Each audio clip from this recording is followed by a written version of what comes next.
Kangaroo court शिकार हेले 23 परिवार अस्तरंगरे कंगारू कोर्ट शिकार हेले 23 दलित परिवार सांबादिक सम्मेलन रे माध्यम सरकार निकट रे दाबी उपस्थापन कले अस्तरंग अलसाही पंचायत बारंग अंचल 23 दलित परिवार लोक माने पिपिली रे आयोजित यह सांबादिक सम्मेलन रे दलित परिवार पुरुष और महिला माने एकत्र हुई सेमानंक समस्या उपस्थापन करिसेंती। विशेषकर राज्य सरकार पक्षर दलित परिवार मानकु चाष करने प्रति परिवार को 1 एकर जमी जोगाई दि जाइथिबा बेले एही चाष जमी रे चाष करी एमाने सेमानंक परिवार भरण पोषण करुथिले। मात्र उक्त अंचल रे थिबा किछि खळ प्रकृतिर लोक माने सेमानंक चाष जमीरु धान काटी नेबा सहित माटी ताड़ी नेउछंती। बारंबार एने अभियोग कले मध्य प्रशासनिक स्तर रे एमानंकु कोनोसी सहायता मिली पारु नहीं। पुलिस कोनोसी कार्यानुष्ठान ग्रहण करुनथिबा बेले हाईकोर्ट को निर्देश को मध्य खातिर करुनथिबा अभियोग आनिछंती एई दलित लोक माने। प्रशासनिक निष्क्रियता जोगु खळ प्रकृति अत्याचार दिनकु दिन बढ़ी चलीछि बोली अभियोग करिसंती एई दलित लोक माने। सेपटे एई दलित लोक मानक सपक्ष रे राज्य दलित संघ नेतृत्व माने बाहरी एई दलित लोक मानकु सरकार तदंत करी न्याय प्रदान करंतु बोली दाबी रखिथिबा बेले सरकार और जिला प्रशासन आमर समस्या समाधान न कले भोट वर्जन करिबु बोली धमक दैछंती। देखंतु नवीन पटनायक स्वच्छ शासन और 5T जो डिंडीमो तार नग्न उदाहरण अस्तरंगर बरांग ग्राम रे निजर जमी थाई जमी को फसल काटिबा गला बेले आलसाईर किछि मुंड गणिता लोक तांकू घंट बाड़ाई मात्राधिक संख्यार आसी तांकू असदाचरण माड़ मारिबा लहुलुहान करबा एमिति कि बाड़े की नदी रे फिंगी देवा कथा एक नियारा घटना। एई घटना उपरे आमे आज आपण मानक जरिया रे तांकू न्याय मागुछु।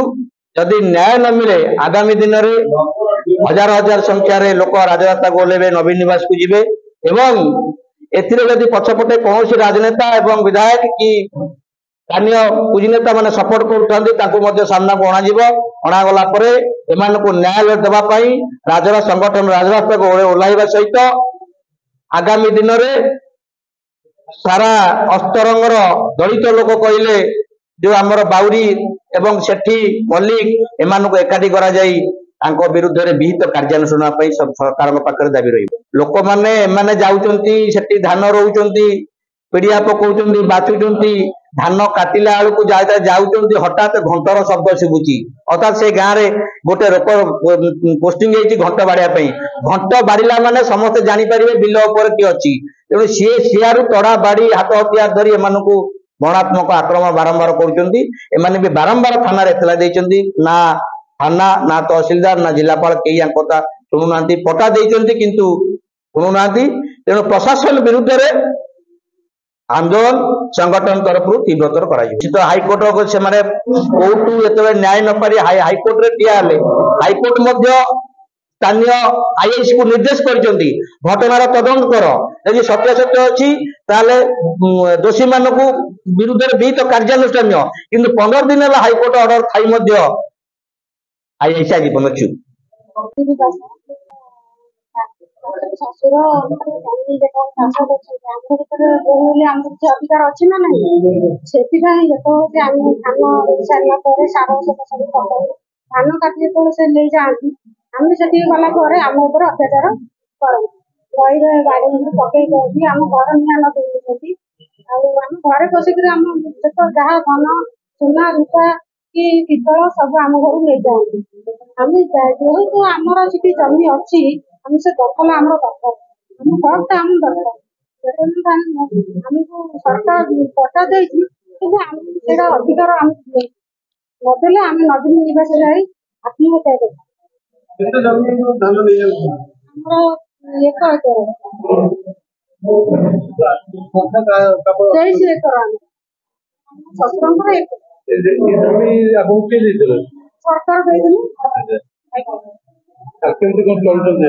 मूल लागे एमती चलुचु धान चाउल काम किसी ना आम तो जमी ना धान चाउल आसो मूल लगे एमती कर पिला पोषुचु दाबी आम आम जगह दखल तो आम मरीगला आ कौन कर।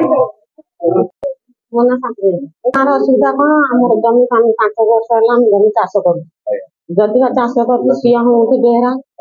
ଯଦି ବେହେରା ଆମ ଯୋଉ 23 ଜଣ ଭାଗୁକୁ କରିଛୁ, ସିଏ ଆମେ ଧାନ କରୁ, ମାନେ ହଳ କରୁଛୁ, କାଦୁ ସବୁ କରୁଛୁ, ରୁଆ ରୁଇ ସାର ସବୁ ପକଉଛୁ। ସେ ତାଙ୍କର ଆମକୁ ବାଡିଆ ପିଟାରେ ବେଦ ଗୋଡା ଦେଇ ପାଣି ଆମକୁ ବିଭିନ୍ନ ପ୍ରକାର ସଦାସଦି କରିକି ଆମ ଧାନକୁ କାଟିକି ନେଇ ପଳେଇ ଯାଉଛନ୍ତି। ଆମେ ସବୁ ବର୍ଷ ସେ ନଉଛନ୍ତି, ଆମେ ସବୁ ବର୍ଷ ଏମିତି କରୁଛୁ। ଯଦି କରିବାକୁ ଆମ ଥାନାରେ ଏତଲା ଦେଲୁ, ଆମେ ଥାନାରେ ଏତଲା ଦେଲୁ, ସିଏ ଆମ ଏତଲାର କିଛି ଉତ୍ତର ଆମକୁ ଦେଲେନି। ଯଦି ନ ନେଲେ ଆମେ ସେଠୁ ସଂଗଠନ ଆଶ୍ରୟ ନେଲୁ। ଆଉ ଯଦି ସେ କିଛି ଇଏ ନ କରିବେ ଆମେ ତାଙ୍କର ଉପରକୁ ଆମେ ଯାହା କରିବୁ ଆଉ। ସେଥିପାଇଁ ଆମେ ଦୌଡ଼ା ଯାଇପାରିବୁ ଆଉ ହେଲା।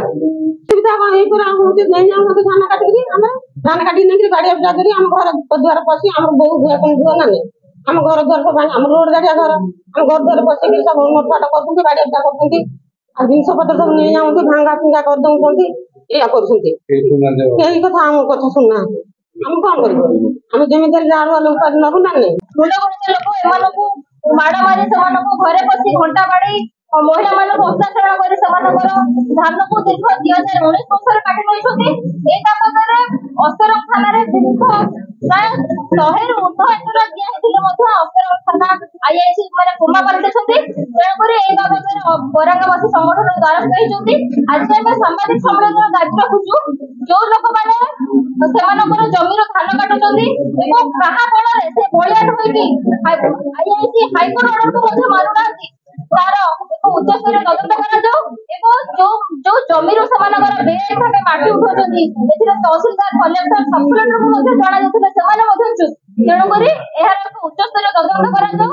ଯଦି ପ୍ରଶାସନ ଏମାନଙ୍କୁ ନ୍ୟାୟ ଦେବାରେ ବିଫଳ ହୁଅନ୍ତି, ତେବେ ଯେମିତି ନଜର ଅଛି ସଂଗଠନ ପଲ୍ଲୀରୁ ଦିଲ୍ଲୀ ପର୍ଯ୍ୟନ୍ତ ଲୋକଙ୍କ ନ୍ୟାୟ ଦେବା ପାଇଁ ଆନ୍ଦୋଳନ କରେ, ସେଇଭଳି ପଦ୍ଧତିରେ ଏମାନଙ୍କୁ ନ୍ୟାୟ ଦେବା ପାଇଁ ସଂଗଠନ ଆନ୍ଦୋଳନ କରିବ।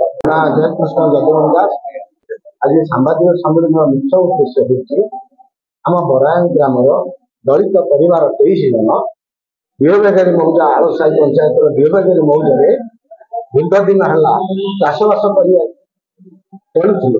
ସରକାର এই ଗରିବ ଲୋକଙ୍କୁ ଏକ ଅନୁକମ୍ପାମୂଳକ ଏତେ ଲେଖା ଜମି ପ୍ରଦାନ ଯେହେତୁ ସେମାନେ ଭଲରେ ଚଳିପାରିବେ, କିନ୍ତୁ ପଡ଼ୋଶୀ ଗ୍ରାମ ଆଳସାହି ମୌଜାର କିଛି ଦୁର୍ଦ୍ଦାନ୍ତ ଶ୍ରେଣୀର ଲୋକ, ଫଳ ପ୍ରକୃତିର ଲୋକ, ଏ ହରିଜନ ବାଉରୀ ମାନଙ୍କୁ ଏମିତି ଚାଷ ଉଚ୍ଛେଦ କରିବି, ତାଙ୍କ ଧାନ ସବୁ ବର୍ଷ କାଟି ନେବି, ଏ ପ୍ରୟାସ ଜାରି ରଖିଲେ।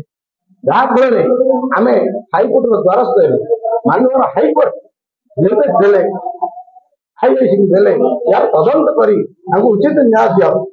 କିନ୍ତୁ ତହସିଲଦାରଙ୍କୁ ମଧ୍ୟ ଆମେ ଆଗକୁ ଜଣେଇବୁ। ଏବେ 8 ଦିନ ଭିତରେ ବର୍ତ୍ତମାନ ସୁଦ୍ଧା ଆମ ସେଇ ସମ୍ପତ୍ତିରୁ ସେମାନେ ବାଲି ମାଟି କାଢି ଜେସିବି ଦ୍ୱାରା ତାକୁ ଚୋରି କରି ରାତିରେ ବିକ୍ରି କରୁଛନ୍ତି। ଯାହା ଫଳରେ ସେମାନେ ଆମ ବିରୁଦ୍ଧରେ ସେଇ ଟଙ୍କାରେ ଖର୍ଚ୍ଚ କରିବେ। କିନ୍ତୁ ଆଜି ପର୍ଯ୍ୟନ୍ତ ହେଲା କୌଣସି ସରକାରଙ୍କ ତରଫରୁ ଆମେ ଯେତେ ଆପତ୍ତି କଲେ ବି କେହି ଶୁଣୁନାହାନ୍ତି। କିନ୍ତୁ ଆଜି ଆମର ସ୍ଥାନୀୟ ବିଧାୟକ ମାନ୍ୟବର ତୁଷାରକାନ୍ତ ବେହେରା ତାଙ୍କ ପାଖକୁ ଗଲେ ମଧ୍ୟ ସେମାନେ ତାର କୌଣସି ସୁଯୋଗ ଆମକୁ ଦେଉନାହାନ୍ତି, କୌଣସି ନ୍ୟାୟ ଦେଉନାହାନ୍ତି।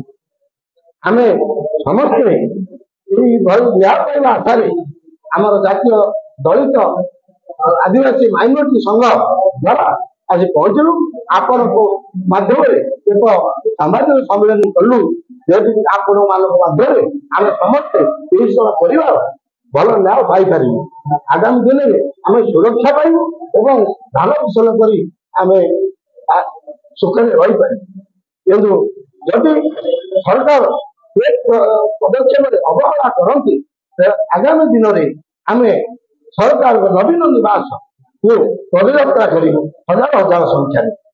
ଯଦି ସେଥିରେ କିଛି ତାଳପୂର୍ଣ୍ଣ ନୀତି ସରକାର କରନ୍ତି, ତାହେଲେ ଆଗାମୀ ନିର୍ବାଚନରେ ଆମେ ସମସ୍ତେ ଜାତି, ସ୍ତ୍ରୀ, ପୁରୁଷ, ମହିଳା ଓ ଶିଶୁ ସମସ୍ତେ ଏକାଠି ବସି ଭୋଟ ଅର୍ଜନ କରିବାର ପଦକ୍ଷେପ ଗ୍ରହଣ କରିବୁ।